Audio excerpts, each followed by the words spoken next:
Good morning. इस video में हम लोग बात करेंगे सोशल रिसर्च की। सामाजिक अनुसंधान क्या है, उसके क्या अर्थ हैं, क्या प्रकृति है, क्या विशेषताएं हैं, क्या उद्देश्य है और उसके क्या महत्व है, और कुछ छोटी छोटी बातों को लेंगे। तो चलिए जानते हैं सामाजिक अनुसंधान अर्थात सोशल रिसर्च क्या है। तो मैं आपको ये बता दूं कि मनुष्य जो है आरंभ से ही जिज्ञासु होता है, क्यूरियस होता है किसी भी बात की जानकारी के लिए, और वो अपने आसपास के चीज़ों के विषय में जानकारी प्राप्त करने के लिए हमेशा प्रयत्नशील रहता है। आप छोटे बच्चे को देख लीजिए, जो छोटा सा बच्चा है उसके हाथ में आप कुछ भी दे दीजिए, कलम दे दीजिए या कोई डिब्बा दे दीजिए, किसी भी, या माचिस का डिब्बा दे दीजिए, किसी भी प्रकार का अगर आप उसके हाथ में कोई भी सामान देंगे तो वो उसमें अपने बेसिक इंस्टिंक्ट के कारण वो उसमें रिसर्च करना शुरू कर देता है। यानी उसके बारे में उसकी जिज्ञासा, उसकी जानकारी हासिल करने के बारे में, उस बॉक्स के अंदर क्या है, उस डिब्बे में क्या है, चाहे वो डिब्बा मिट्टी का हो चाहे लकड़ी का हो, वो खोलने की कोशिश करता है, वो उसके अंदर जानने की कोशिश करता है। और अगर उसको क्या करे कि नहीं कुछ समझ में आता है तो वो तोड़ता है, फोड़ता है, पटकता है, आग में डालता है, पानी में डालता है। तो ये प्रवृत्ति क्या शो करती है? ये एक्चुअली एक मतलब प्राइमरी रिसर्च को शो करता है, वो जानकारी हासिल करने की कोशिश करता है।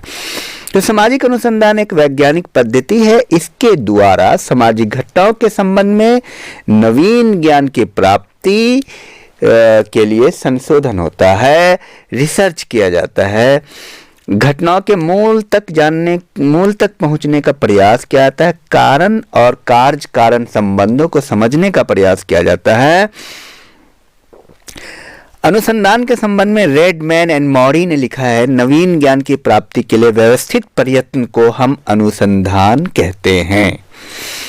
तो रिसर्च जो शब्द है इसका अर्थ है बार बार खोजना। री का मतलब पुनः, बार बार, और सर्च का मतलब खोजना। सामाजिक घटनाओं के संबंध में जब व्यक्ति व्यवस्थित एवं क्रमबद्ध ढंग से खोज होता है तो उसे सामाजिक अनुसंधान कहते हैं।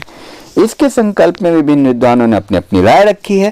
तो देखिए, सामाजिक अनुसंधान बार बार खोजना। अब एक चीज बताइए, सामाजिक अनुसंधान में भी ज्ञान की प्राप्ति होती है, और आम ज्ञान में और इसमें क्या फर्क है?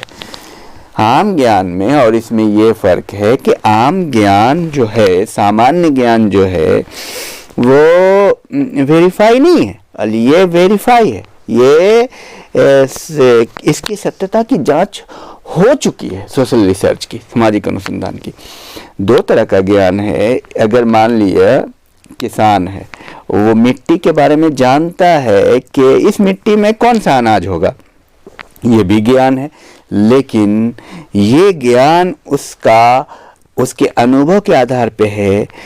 बट इस ज्ञान में और अनुसंधान में फर्क ये है कि ये ज्ञान यू टर्न ले सकता है, वो गलत भी साबित हो सकता है, लेकिन उसी मिट्टी को जाके साइंटिस्ट रिसर्च करे एक पद्धति के द्वारा। कुछ उसके चरण होते हैं वैज्ञानिक अनुसंधान के, उस चरण के द्वारा अगर उस पर रिसर्च करे कि इस मिट्टी में क्या है, इसमें कौन कौन से पदार्थ पाए जाते हैं, कितना फास्फोरस है, कितना कार्बन है, ये सारे परसेंटेज को जान के वैज्ञानिक जब पता करता है कि इसमें कौन सा अनाज सही से होगा और उस अनाज को पैदा किया जाता है, तो ये जो है ठोस ज्ञान है, इसमें यू टर्न नहीं होता। जैसे मान लिया न्यूटन का नियम, न्यूटन ने कहा कि गुरुत्वाकर्षण लगता है, कोई भी वस्तु जमीन की तरफ खींचती है क्योंकि जमीन के अंदर गुरुत्वा ग्रेविटेशनल फोर्स होता है। तो इसमें यू टर्न नहीं है। कोई भी वस्तु को जब आप ऊपर की तरफ फेंकेंगे तो भी वो नीचे की तरफ आएगी, तो इसमें यू टर्न बिल्कुल नहीं होता। और सामान्य ज्ञान में और आम नॉलेज में यू टर्न हो सकता है, मतलब वो गलत साबित हो सकता है। तो ये साबित किया हुआ ज्ञान है, रिसर्च में ये फर्क होता है। बोगार्डस साहब है, वो कहते हैं एक साथ रहने वाले लोगों के जीवन में क्रियाशील अंतर्निहित प्रक्रियाओं की खोज करना ही सामाजिक अनुसंधान है। थोड़ा इसको हम सामाजिक अनुसंधान को इंग्लिश में जान लेते हैं। Systematized effect to gain new knowledge we call research। Redman and H Mory का है। और C.A. मोजर कहते हैं, C.A. मोजर ने अपनी पुस्तक survey method in social investigation में लिखा है, systematise investigation to gain new knowledge about social phenomenon and problems we call social research। और इसमें सबसे इम्पोर्टेंट है, एक पीवी यंग के बारे में हम जान लेते। पीवी यंग ने किताब लिखी, बहुत मशहूर उनकी किताब है scientific social survey and research. ये नेट में भी आता है इसको मिलाने के लिए। Scientific social survey and research PV young की पुस्तक है। पीवी यंग कहते हैं सामाजिक अनुसंधान एक व्यवस्थित पद्धति है जिसमें नवीन तथ्यों को खोज एवं पुराने तथ्यों की परीक्षा, उनके कर्मों, पारस्परिक संबंधों, कार्य कारण व्याख्या तथा उन प्राकृतिक नियमों का विश्लेषण करना होता है जिनसे वे संचालित होते हैं। एक बार इंग्लिश में भी आप समझ लीजिए। We may define social research as the systematic method of discovering new factor, verifying old fact, their sequences, interrelationship, caused explanations and the natural laws which govern them। तो कहने का मतलब अब क्या है, अब इनसे आपको क्या समझ में आ रहा है ये आप समझिए। देखिए ये कह रहे हैं, इन सारी परिभाषाओं में ये बात साफ साफ होती है कि सामाजिक अनुसंधान में ज्ञान प्राप्ति होती है, साथ में पूर्व के जो ज्ञान है उसका भी हम रिसर्च करते हैं, उस पे भी उसकी भी सत्यता की जांच करते हैं।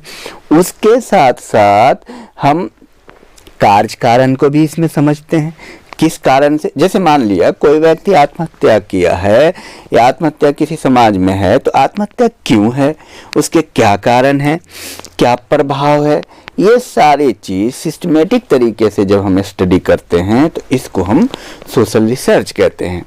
अब एक है आत्महत्या, आप गए और किसी ने पूछा कि आत्महत्या क्यों किया है, तो कहा कि टेंशन था, या किसी ने कहा गरीबी था।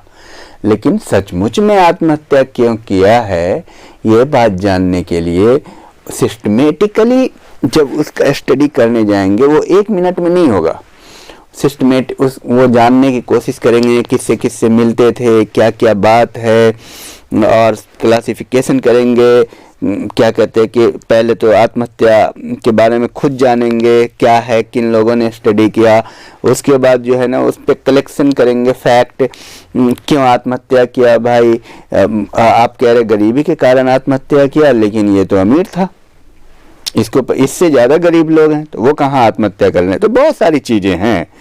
तो इसके बाद जब हम फैक्ट कलेक्ट करेंगे, तथ्य उससे जुड़ा हुआ, फिर क्लासिफाई करेंगे, फिर एक जनरलाइजेशन होगा, यानी एक नियम बनाएंगे, टेबल बनाएंगे, नियम बनाएंगे, उसके बाद निष्कर्ष निकलेगा कि आखिर क्या है। तो इनकी विशेषता आप देख लीजिए कि सामाजिक अनुसंधान एक वैज्ञानिक पद्धति है और इसमें क्या है, सामाजिक घटनाओं के संबंध में नवीन ज्ञान की प्राप्ति होती है और साथ साथ में सामाजिक घटनाओं या तथ्यों के बीच कार्य कारण संबंध स्थापित किया जाता है और इसमें उपकल्पना को सत्यापित किया जाता है, वेरीफाई किया जाता है। निष्कर्षों से नियमों और सिद्धांतों का प्रतिपादन किया जाता है और सामाजिक अनुसंधान एक निरंतर चलने वाली प्रक्रिया है, हमेशा चलती रहती है। ज्ञान प्राप्त करने के लिए सदैव हम लोग प्रयासरत रहते हैं। निरंतर चलने वाली प्रक्रिया क्या है? आज कोई मोबाइल का आविष्कार हुआ तो वहीं से बंद हो जाएगा क्या? आज जो कंप्यूटर आविष्कार हुआ है उसके आगे निकलेंगे ना हम। आज कोई गाड़ी का आविष्कार हुआ, मान लिया कोई गाड़ी अब पानी से चलने लगी तो कल हवा से चलेगी। मतलब ये है कि ये अनुसंधान अनवरत प्रक्रिया चलती रहती है। आज आप 20 साल पहले 10 साल पहले का कलम देखिए, आज रिफाइन हो गया और नया नया रिसर्च हो रहा है, नई नई चीज़ों का आविष्कार हो रहा है। तो सामाजिक अनुसंधान की सफलता और असफलता का कोई संबंध नहीं होता। सामाजिक अनुसंधान में ये नहीं कह सकते, अगर हम रिजल्ट नहीं भी प्राप्त करते हैं तो नॉलेज प्राप्त कर लेते हैं। सामाजिक अनुसंधान में वैज्ञानिक उपकरणों, प्रविधियों, पद्धतियों, टेक्नोलॉजीज का इस्तेमाल करते हैं। सामाजिक अनुसंधान एक तरफ विशुद्ध ज्ञान प्राप्ति पर जोर देता है तो दूसरी तरफ व्यवहारिक हल भी ढूंढने का प्रयास करता है। अब जानते हैं सामाजिक अनुसंधान के आखिर उद्देश्य क्या है। ये तो परिभाषा के आधार पे था। AIIMS and objective of social research, सामाजिक अनुसंधान के उद्देश्य। तो सबसे पहला पॉइंट नवीन ज्ञान की प्राप्ति, दूसरा सत्यापन एवं पुनः परीक्षण, और तीसरा कार्य कारण संबंध, आखिर कार्य कारण संबंध भी इसके बारे में जानते हैं। और चौथा पॉइंट है सार्वभौमिक नियमों को खोज, और पांचवा पॉइंट है सिद्धांतों का विकास। मतलब इसका ये हुआ कि इससे जो है नवीन ज्ञान की प्राप्ति होती है, सत्यापन भी होता है, पुराना जो ज्ञान है, पुरानी जो बात है उसको सत्यापित किया जा सकता है। बार बार आप कोई भी देखिए, वैज्ञानिक ज्ञान में और आम ज्ञान में ये फर्क है कि आप उसको सत्यापित कर सकते हैं। और कार्य कारण संबंध, दो चीजों के बीच क्या संबंध है। अब जैसे मान लिया कोई कहता है कि आत्महत्या गरीबी के कारण हुआ, तो इन दोनों के बीच कार्य कारण संबंध देखते और गरीब को भी देख ले, क्या वो आत्महत्या कर रहे हैं। उसी तरह से प्रेम में असफलता के कारण लोग आत्महत्या करते हैं। तो ये जानना, प्रेम और आत्महत्या, क्या जिन लोगों ने प्रेम किया वो आत्महत्या कर चुके, तो ये समझना जरूरी है कि आखिर क्या रिलेशनशिप है प्रेम में और आत्महत्या में, या गरीबी में और आत्महत्या में। और भी बहुत सारे कारण हो सकते हैं। एक सार्वभौमिक नियम यानी यूनिवर्सल लॉ की खोज करना, आखिर क्या कारण है, रियल रीजन क्या है, ये समझने की जरूरत है किसी भी चीज के लिए। और सिद्धांतों का विकास, और दूसरी बात है समस्याओं का हल। अगला पॉइंट आप इससे समस्याओं का भी हल होता है सामाजिक अनुसंधान में। मान लीजिए कोई ऐसी समस्या समाज में हो गई है, उसका हल नहीं निकल रहा है, तो हम रिसर्च करते हैं। सामाजिक विकास, समाज का विकास भी होता है। और प्रशासनिक कार्य में सहायता, सामाजिक अनुसंधान से जो ज्ञान प्राप्ति होती है उससे प्रशासनिक कार्यों में सहायता होती है। सामाजिक घटनाओं पर नियंत्रण, सामाजिक घटनाओं पर नियंत्रण भी किया जाता है। और विकल्पों की खोज, सामाजिक अनुसंधान का उद्देश्य सही विकल्प की खोज करना भी है। और भविष्यवाणी में सहायक, और कई बार सामाजिक अनुसंधान के कारण भविष्यवाणी भी किए जाते हैं। और कुछ महत्वपूर्ण बातें देखिए, एक टॉपिक है सामाजिक अनुसंधान, एक है सामाजिक सर्वेक्षण। थोड़ा सा आप इन दोनों में हल्का अंतर आप समझ लीजिए कि कई बार देखिए सोशल रिसर्च और सोशल सर्वे दोनों अलग है। देखिए सामाजिक अनुसंधान का अध्ययन क्षेत्र सामान्य है, जबकि सर्वेक्षण का क्षेत्र विशेष होता है। अनुसंधान सामान्य, अमूर्त एवं सार्वभौमिक अवस्थाओं से संबंधित है। दूसरी ओर सर्वेक्षण संबंध विशिष्ट व्यक्तियों, स्थानों और अवस्थाओं से होता है। यानी सर्वेक्षण जो है वो सीमित है और डेटा पे आधारित होता है। सामाजिक अनुसंधान का उद्देश्य शैक्षणिक और सैद्धांतिक होता है, जबकि सामाजिक सर्वेक्षण का उद्देश्य व्यवहारिक और उपयोगितावादी होता है। आप समझिए, सामाजिक अनुसंधान जो है ना विशुद्ध ज्ञान है और थ्योरेटिकल है, जबकि सामाजिक सर्वेक्षण जो है अप्लाइड है और प्रैक्टिकल है। सामाजिक अनुसंधान में नवीन ज्ञान के लिए तथ्यों का संकलन किया जाता है और इससे फायदा और नुकसान से कोई मतलब नहीं होता, जबकि सामाजिक सर्वेक्षण का संबंध व्यवहारिक लक्ष्य से होता है। सामाजिक अनुसंधान में घटना या समस्या संबंधित उपकल्पना का निर्माण किया जाता है, लेकिन सामाजिक सर्वेक्षण में उपकल्पना का निर्माण आवश्यक नहीं होता। और सामाजिक सर्वेक्षण कभी भी उपकल्पना की परीक्षा नहीं करता, बल्कि एक विशेष क्षेत्रों में विद्यमान समस्याओं का केवल विवेचना करता है। तो ये समझिए, आप किसी क्षेत्र में मान लीजिए कि दहेज क्यों है, या किसी क्षेत्र में वेश्यावृत्ति क्यों है, तो वहां वेश्यावृत्ति से जुड़े हुए समस्याओं को और उस पे जो सर्वेक्षण लिया जाता है वो एक विशेष क्षेत्र के लिए होता है। सामाजिक अनुसंधान सैद्धांतिक विषय पर जोर देता है और इसके विपरीत सामाजिक सर्वेक्षण का संबंध सामाजिक समस्या, व्याधि शास्त्रीय परिस्थिति एवं उसके समाधान एवं कल्याण से होता है। किसी भी सामाजिक समस्या के समाधान पर जोर देता है सामाजिक सर्वेक्षण, जबकि सामाजिक अनुसंधान समाधान पर जोर नहीं देता, ज्ञान पर जोर देता है। सामाजिक अनुसंधान के अंतर्गत कारणों का विश्लेषण किया जाता है और कार्य कारण संबंध जाने जाते हैं, लेकिन सामाजिक सर्वेक्षण में कारण को इसलिए जाना जाता है ताकि समाधान किया जा सके। सामाजिक अनुसंधान दीर्घकालीन होता है और इसका संबंध क्षणिक अथवा वर्तमान समस्याओं से नहीं होता है, जबकि सामाजिक सर्वेक्षण तत्कालीन होता है। सामाजिक अनुसंधान गहन सूक्ष्म अध्ययन होता है, जबकि सामाजिक सर्वेक्षण विस्तृत अध्ययन होता है। सामाजिक सर्वेक्षण में घटना को गहराई से नहीं देखा जाता। सामाजिक अनुसंधान से प्राप्त ज्ञान कल्याणकारी भी हो सकता है और नहीं भी हो सकता है, जबकि सामाजिक सर्वेक्षण समाज कल्याण से संबंधित होता है। सामाजिक अनुसंधान व्यक्तिगत रूप से संपन्न किया जाता है, जबकि सामाजिक सर्वेक्षण व्यक्ति के अलावा विभिन्न संगठनों तथा सरकारी विभागों द्वारा भी किया जाता है। सामाजिक अनुसंधान दलीय कार्य टीम वर्क नहीं है, प्राय व्यक्तिगत रूप से आयोजित किए जाते हैं, लेकिन सामाजिक सर्वेक्षण का दलीय कार्य है, टीम वर्क है। सामान्यतः ये अध्ययन दल द्वारा यानी टीम द्वारा आयोजित किए जाते हैं, जैसे सरकार द्वारा जो सर्वेक्षण कराया जाता है किसी भी विषय को लेकर के। तो ये रहा, और आपको मैं ये बता सामाजिक अनुसंधान के चरण में आपको बता देता हूँ इसी क्या करें कि वीडियो में। तो देखिए सामाजिक अनुसंधान अब जब चूंकि वैज्ञानिक पद्धति है तो ये वैज्ञानिक पद्धति एक निश्चित चरण से होकर गुजरता है।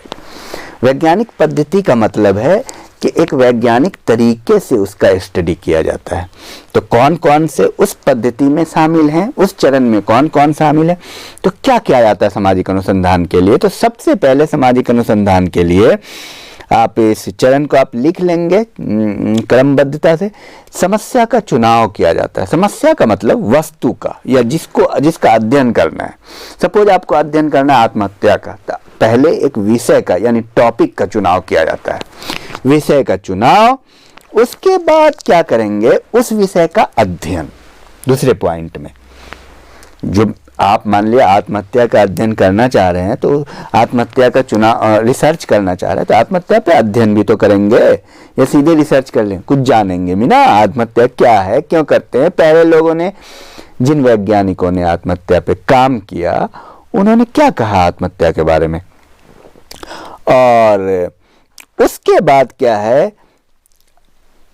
प्राकल्पना का निर्माण, हाइपोथेसिस, इसको कहते हैं उपकल्पना का निर्माण। उपकल्पना का निर्माण करते हैं। और अभी आपको सिर्फ ये जानना है कि चरण कौन कौन से हैं, फिर डिटेल में हम लोग अगली वीडियो में उपकल्पना पे भी एक अलग वीडियो बनेगी, उसको भी आप जानेंगे।